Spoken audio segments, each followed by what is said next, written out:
To add a footnote to a research paper, you want to place the cursor right after the period at the end of the sentence in which you are adding the note to.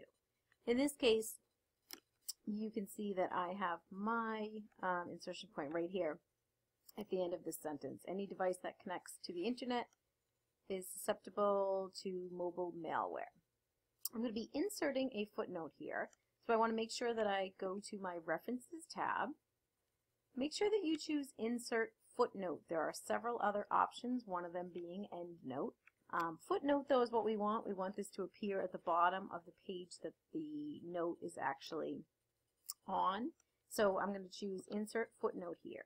That is going to add the superscript number here, and then it also is going to add the line that separates the footnote from the rest of the paper. The footnote that I am going to add is according to Jamieson and Bennett, cyber thieves target apps on popular devices. So you are going to type that sentence and end it with a period. Now, as you can tell, I'm crediting this cyber thieves target apps on popular devices to Jamieson and Bennett. So I need to cite that as well, even if it's in a footnote. So according to MLA guidelines, if you identify the author of your source in the sentence itself, like we're doing here, there's no need to also have their name in the citation. So what you do instead is just identify the page number on which this statement was made. Okay, so I am going to be inserting my citation, and my citation, I've already entered it in here, but if you have not yet inserted your citation, your source, you would need to go into Add New Source and then put in the information about Jamieson and Bennett.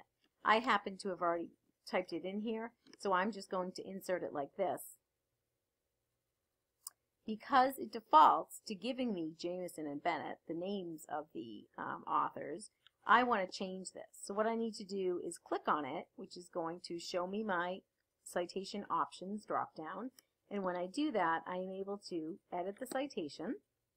What I want to do is add the page number, which in this case is 72, and I want to suppress, as in do not show, the author's name. So if I do that, when I choose OK, it will, okay, I should have done that at the same time then.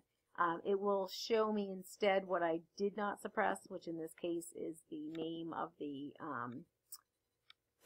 source, so my title. So it's always actually, you know what, it's probably a better idea to actually suppress all of these different things if that's the case, if you just want the page number to show. If it's a website and it doesn't have an author, you may want it to show the title, so you wouldn't always want to suppress the title, but in this case we just want it to show the page number.